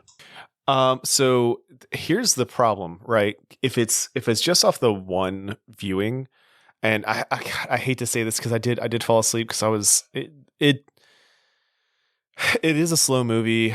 Even though like it's interesting, I've heard so much fucking conspiracy theory bullshit in my time. So like I didn't find any of that stuff interesting. I'll go with a 4.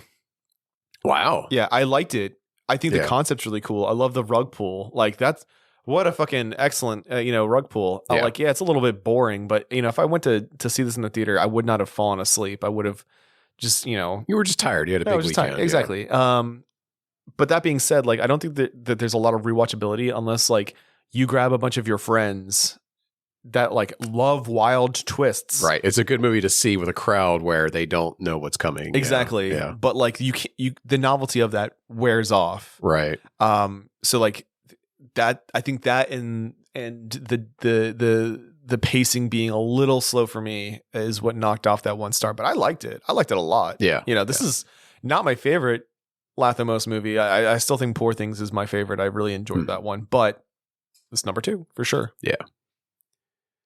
I think I'm at a 3, and it's like a pity 3 to be honest. Tell me. I want to hear it. A lot of that is you because said the original is better. I in your prefer the opinion. original. Yeah. And I almost wonder if it's because of the shock value of the ending. Mm-hmm. I remember the original Save the Green Planet being zanier and funnier, whereas this one is just like really sad and dark. It put me to sleep. Oh, well, yeah. But I think that the sadness and the darkness of it is supposed to kind of be a reflection. This is actually goes back to the negative review that you read. That I referenced in the this is exactly like they're spot on with this, right? So they have Jesse Plemons' character be this person who like did not have a good childhood. His mother was constantly in testing for stuff and like floating. He had no father. He was no father. Sexually molested by his babysitter. Exactly. Yeah. Like, and he grew up in poverty. Yeah. And so like these are the people that the system fails. And because the system fails them, they don't have any trust in the government or any kind of They objective become reality. Outcast of society and pariahs, and they start to generate ideas that aren't based in reality. And then all they need is to find one person that speaks truth to what they believe, and that's what they'll latch onto. Like, yeah, my life sucks because aliens are in control and they want to kill human beings. It's not because my mom was unhealthy or because I had no dad or because the local police officer fucking touched me. It's this. And there are so many people out there that this is a reflection of. But to comment on the reviewer, you can take all of that real stuff, like the real sad shit, the real life stuff that we can point to and be like, oh no, actually that guy was right. That guy was right. There are fucking aliens and shit. So I understand, like when you read that, I was going to be like, that's kind of like, I feel like that's, the movie is a movie or was made not to tell a point, but to entertain. If it wanted to tell a point, then it would not have been a recreation of a movie where there are fucking aliens at the end. You know, like if they wanted to comment on systems failing people and them being radicalized, or if they wanted to comment on, you know, how people who don't feel like they're in control gravitate towards conspiracy theories to feel like they're in control of, or that the reason why they're not in control is because of these intangible things that they can't possibly, you know, wrap their minds around, instead of it just being the system failing them, then that movie would have existed. I mean, fuck, there's We Need to Talk About Kevin, you know, and how the mother kind of failed this son, and because of that, he became a spree killer, you know, and she's dealing with the fallout from that. And I wouldn't put too much blame on the mother in that movie, but the movie shows that like it wasn't really neglect that led him here. He was just a psychopath. And it went missed. Right. Yeah. But what I'm getting at is like there are films out there that do take the time and care to show that, and that's not this one. And I don't think that review is valid. It's almost like a good example is I mean, it's not a really good example, but I'm going to say it anyways. I gave a presentation on how ninjas shaped Japan in college, you know, and I used obviously a lot of like fact-based stuff to show, you know, how through actions of people who were deemed shinobi helped prosper in or bring in the Edo period of Japan. Regardless, at the end, people were asking questions and doing critiques, and one of the people was like, "Why didn't you talk about their weapons?" And I was like, "That's because it wasn't relevant." You know, like if that's your fucking critique, I don't know what to tell you. Their weapons weren't relevant. It was the actions that led to this thing, you know?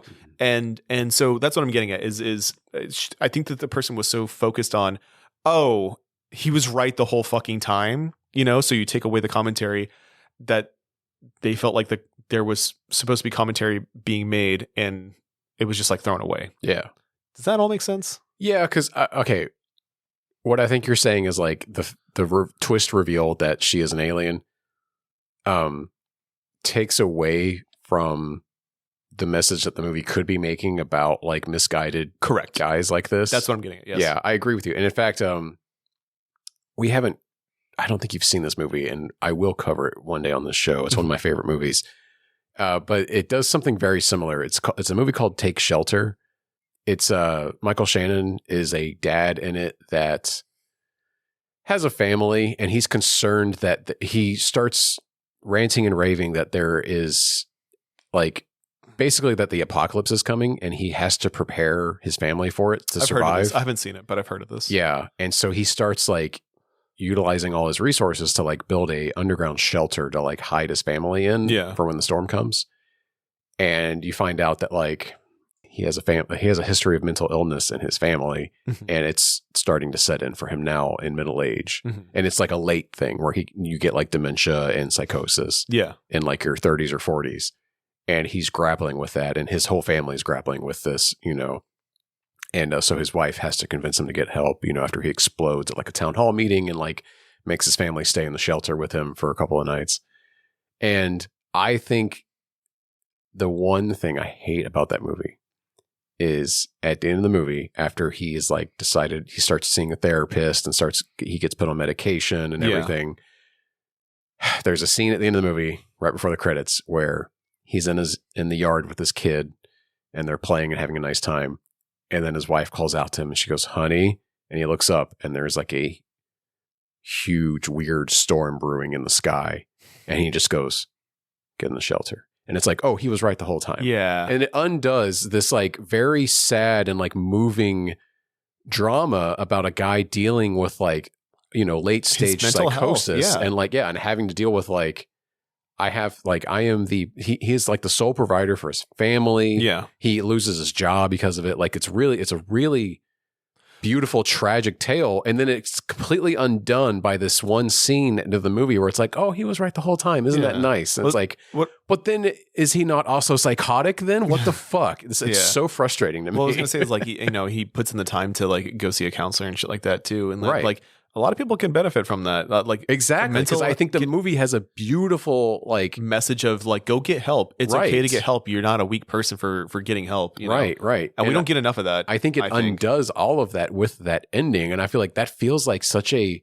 studio note ending that I think if you were to just cut that one fucking scene, it keeps the movie like pure and beautiful to me.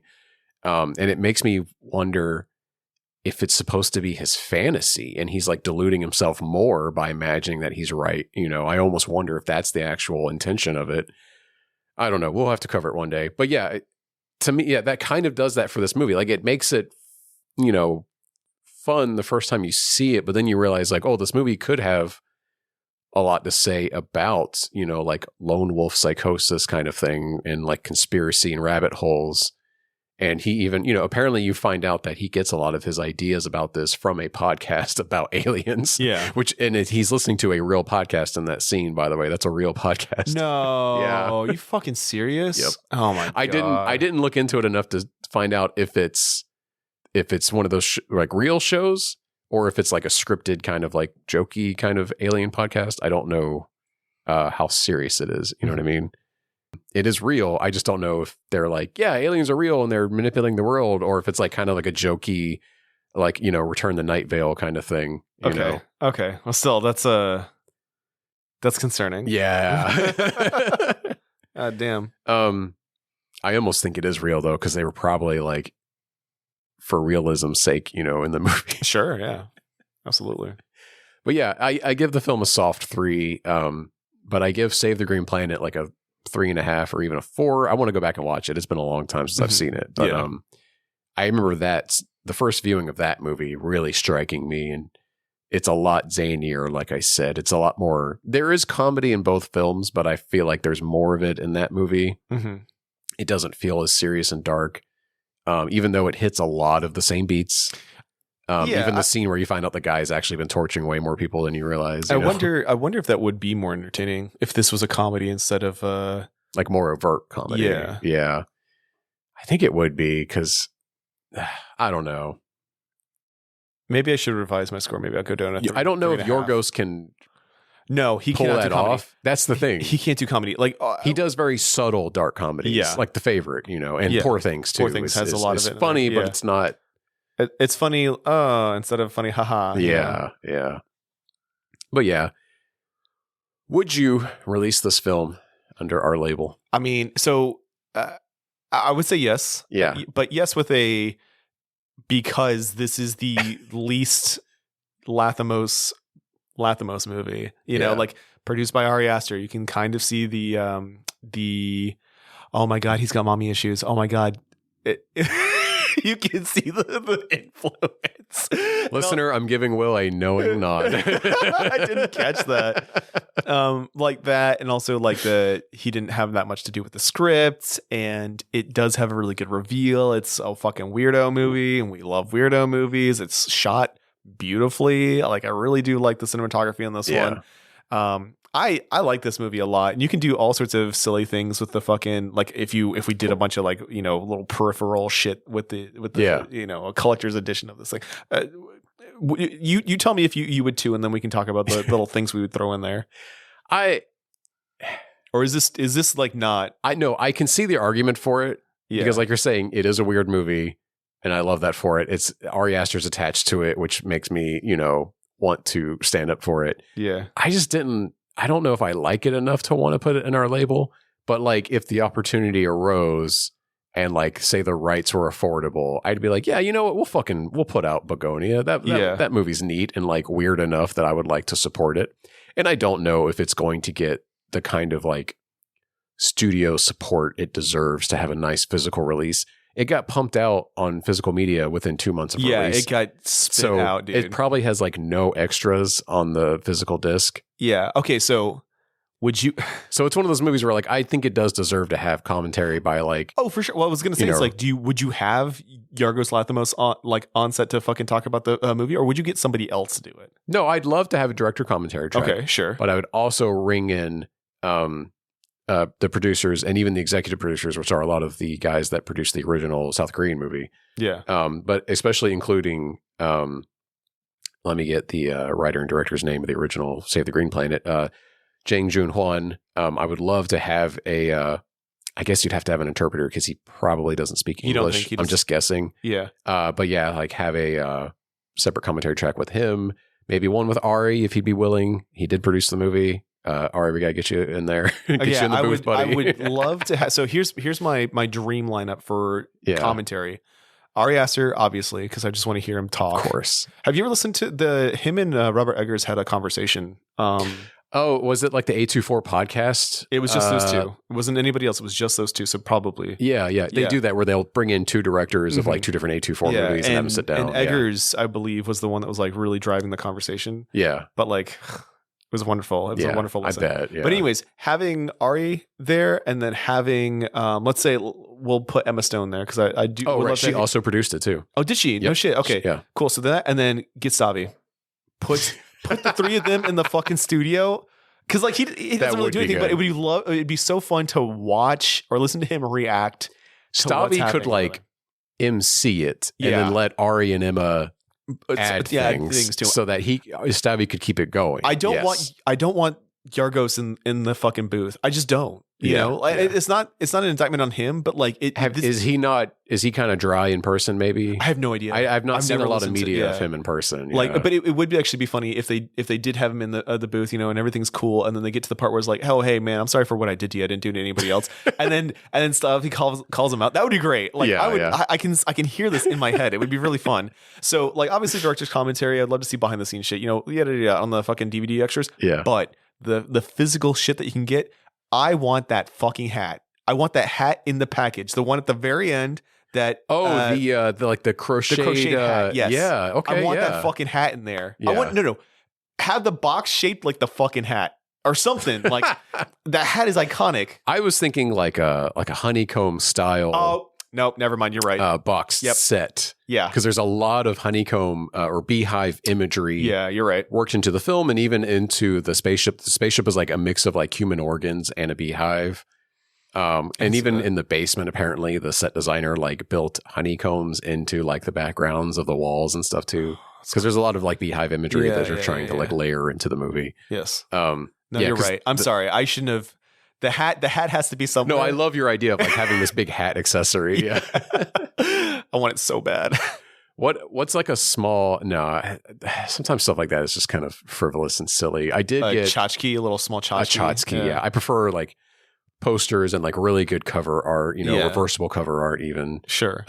I did get some box sets recently that I should talk about. Speaking of this, okay, so Arrow had their 50% off sale at Barnes & Noble recently. So I used it as an excuse to pick up Spawn. Oh, no shit. Which we will cover now because we meant to cover it last year and we didn't. Oh, yeah. But now I own a 4K release of 1997's Spawn. Tight. Very cool.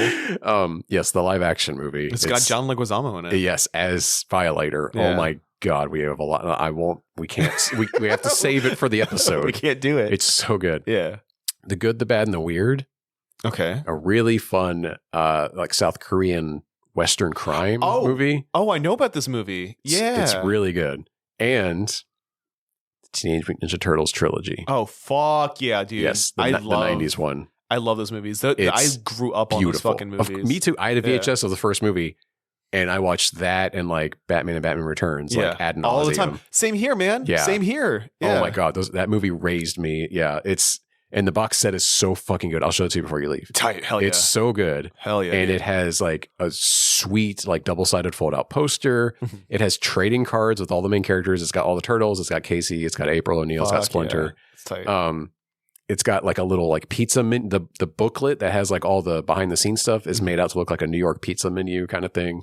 All the work that went into it. I'm just like, this is exactly what we talk about when we're like, this is what our release is going to be. Yeah. It's so fucking good, man. I love it. I think Arrow is really like killing it because like Arrow's releases are both affordable and killer. Whereas like I love Second Sight, but they're really fucking expensive. These are all boutique labels. Okay, yeah, gotcha. Yep. But yeah, so what else would we put in it?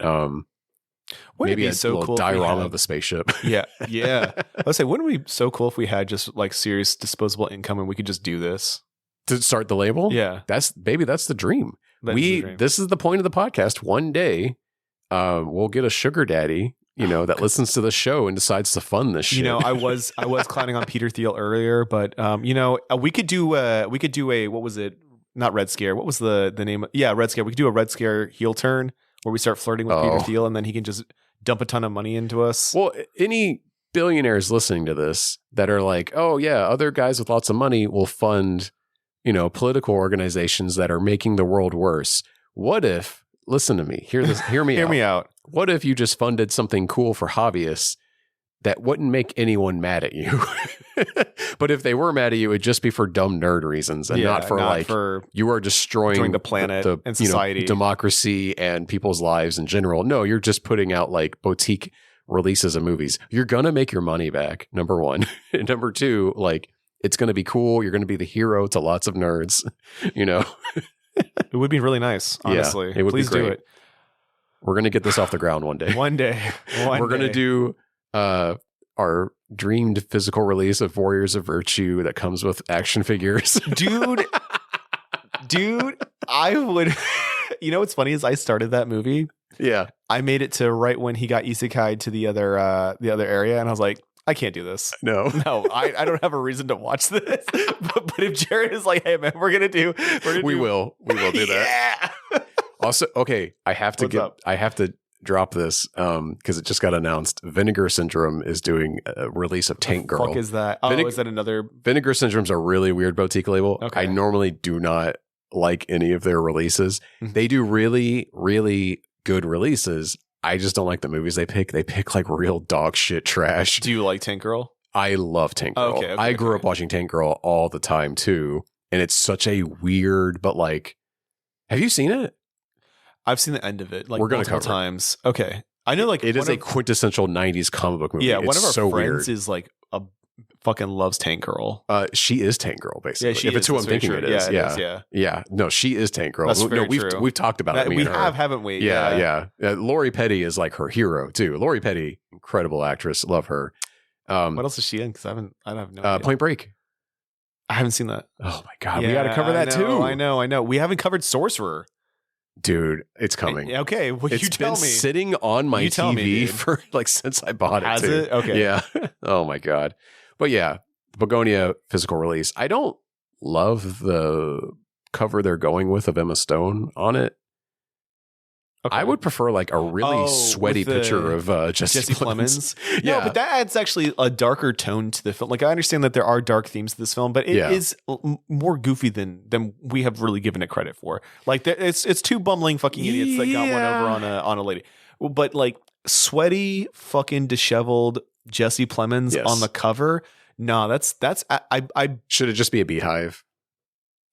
No, because that's also giving because the beekeeper. Well, then it'd be Stavi in his like police uniform. No, it wouldn't. I actually think that picking Emma Stone on there, making her look kind of alien to give you the idea. It's a lenticular cover where like it changes when you move it. You know, like everything in the 90s. I had like a Power Rangers wallet. Yes, yeah. And when you turn it one way, it's her at her corporate office in her like suit, with long hair. And then you turn it the other way and it's her in the alien crocheted outfit. Big spoiler right on the cover. You know it, dude. That's a great idea. I love that. Dude. I love that. It's such a fucking good idea. Just ruin the whole fucking movie right off rip. I mean, it's an image that like it's not. She doesn't look like an alien. She's just wearing weird clothes. A giant fucking. So it's one of those things where like if you know kind of thing. You know. I don't know, dude. You can already see like people on Instagram being like, "Why the fuck would they spoil the movie?" Not a lenticular though, just a slipcase. There you go. Where when you slip off the outer sleeve, yes, it's her in the fucking hat. Because I have an American Psycho steelbook where it's him doing like the face mask peel thing. Yeah. And when you take off the outer sleeve, that's a really good idea. It's him taking off that skin. I love that. He's got the face underneath. Yeah. Yes. So it could be like that. Yeah. There we go. We worked it out. It's good. I wonder what the meetings sound like for these boutique labels when they actually do design this shit. Is it anything like this? Yeah. Oh, 100%. It's two or three fucking idiots being like, that's a good idea. Yes, and with an artist and just be like, can you do that? Can you do that? Yeah, and he was like, I guess I can draw that. Yeah. What was it? I don't think you watched it, but there was an HBO documentary called The Staircase about a guy who obviously murdered his fucking wife, right? Shit, I heard about this. Yeah. There's a or part, allegedly, maybe. there's a part, Jared. I'm not even kidding you. They have an orchestra in there. Oh, and this is dramatized. Yeah. For but apparently, whatever. But they have an orchestra in there, and they make them play like the first like minute and 20 seconds, 5 or 6 times in this fucking take. And like that's exactly what you just reminded me of. Is like, hey, can you draw this real quick? I've got a good idea, And like he's halfway through the fucking drawing. He's like, wait. What if we did this? Yeah. We would be insufferable to work with if you think about it. Well, I'm sure all those guys are. Yeah, you're right. They're all hopped up on coke. So. Well, no, just because they're like nerds running their dream company. Did I want to make sure I pay lip service to this? Did I mention that Aiden Delbus is autistic? No, okay, you didn't. Go ahead. So he plays I don't think they ever outright say that he's autistic in the film, but it's clear that he is portrayed as autistic.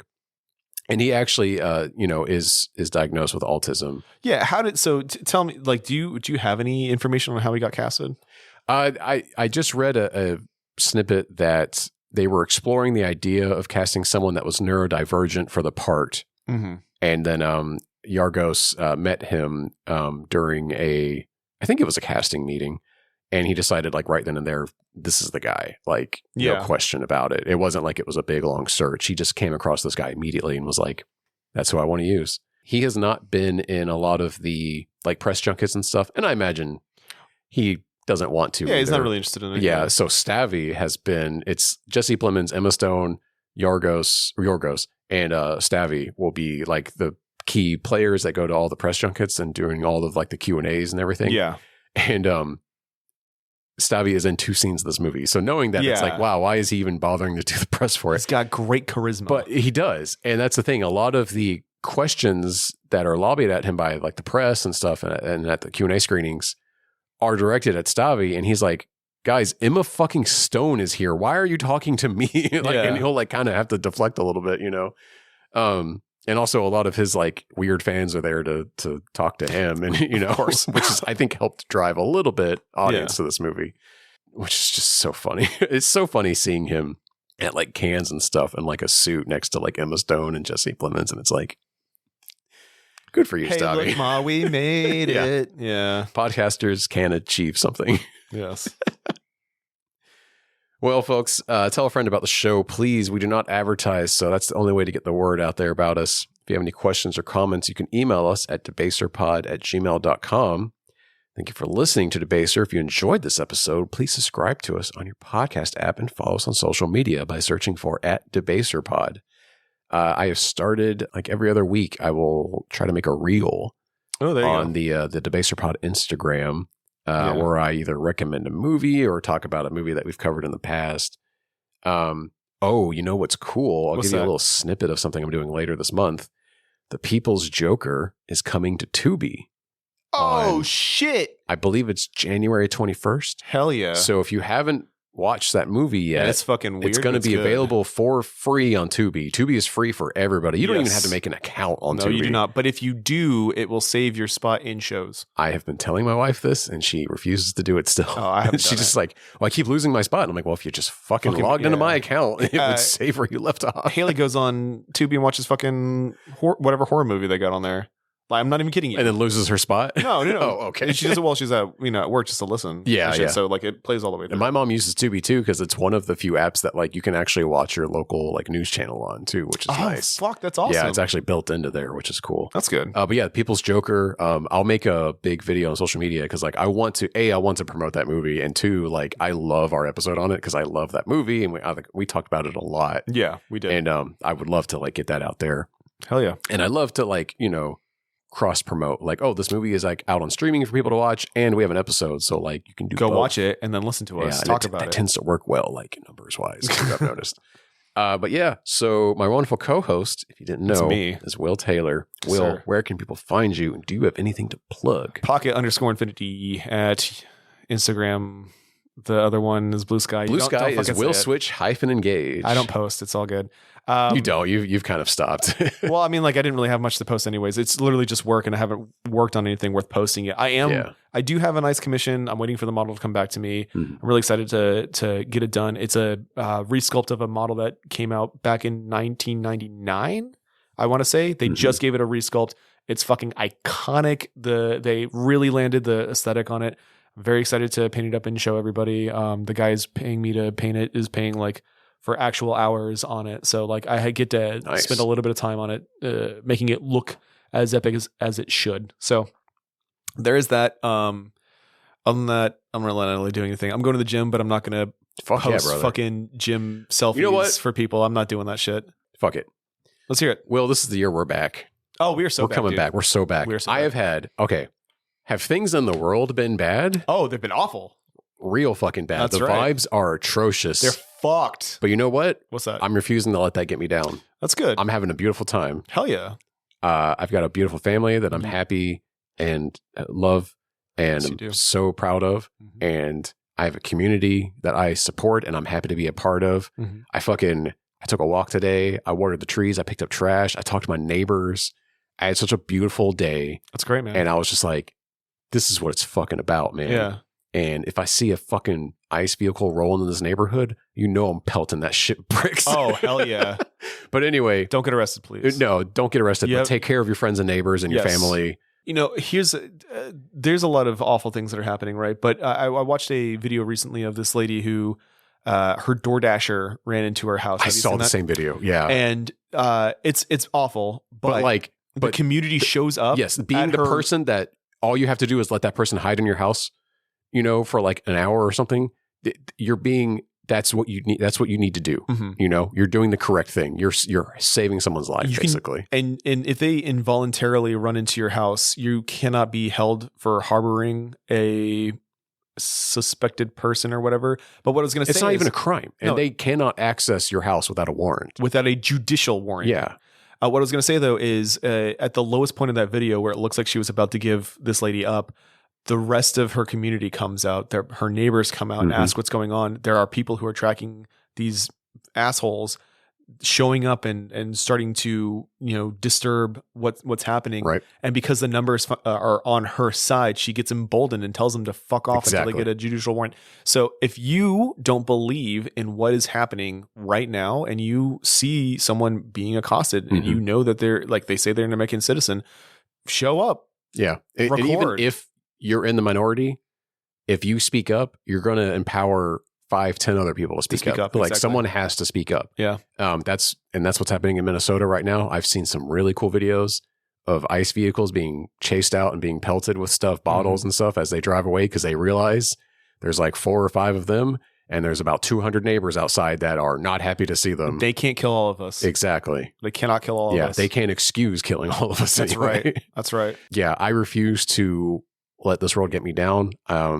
At minimum, I'm not going to make it easy for these fucking assholes to take over and rip us all off and throw us all in jail. So yeah, that's my, you know, joy is an act of resistance.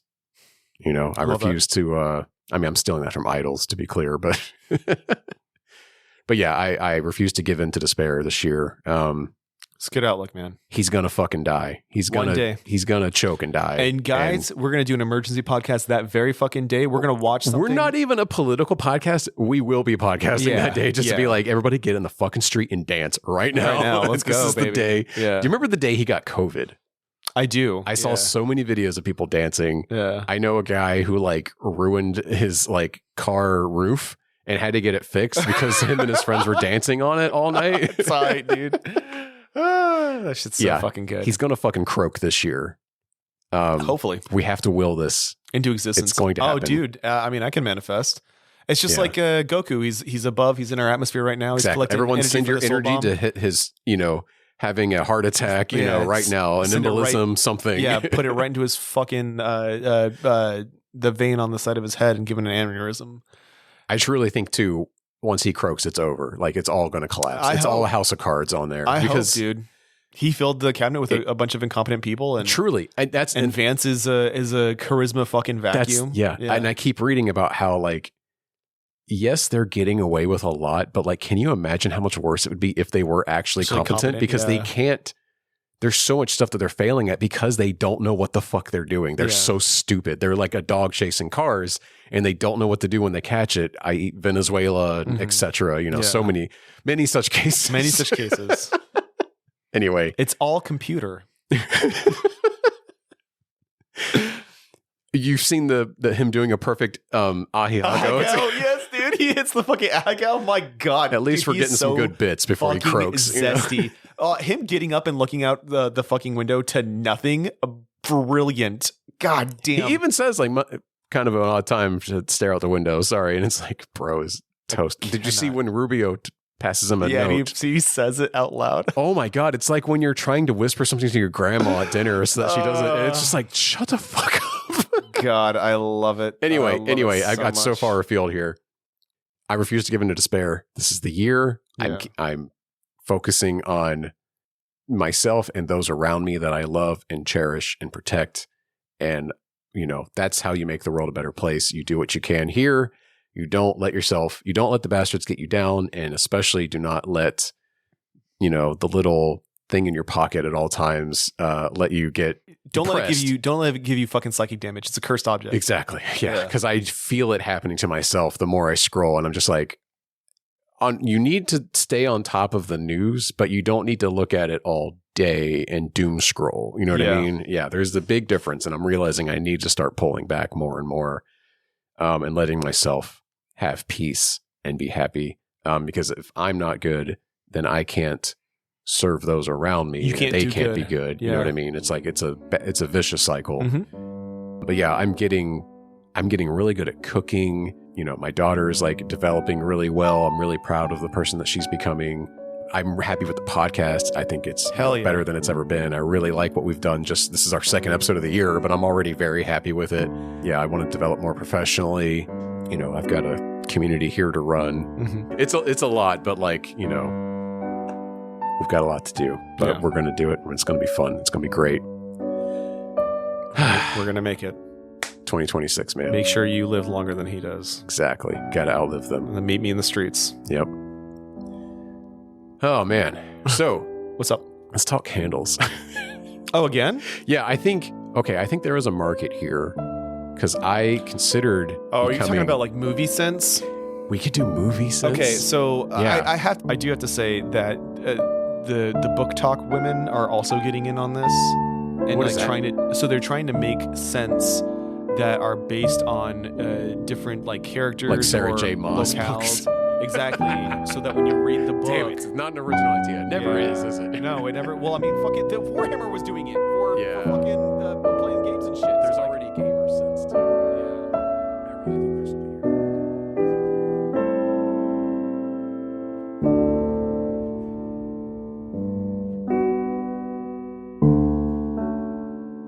Debaser is hosted and produced by Will Taylor and Jared Rusk. The show is mixed and edited by Jared Rusk. The intro is by AJ Stillebauer. You can find more of AJ's work at ajstillebauer.com. The cover art is by Dog Bites Back on Instagram. Check out debaserpod.com for links to all of our episodes and more. You can email the show at debaserpod@gmail.com. Please remember to subscribe to us on your podcast app and follow us on social media by searching for @debaserpod. Special thanks to Haley and Courtney for their love and understanding. Thank you for listening, and take care of each other.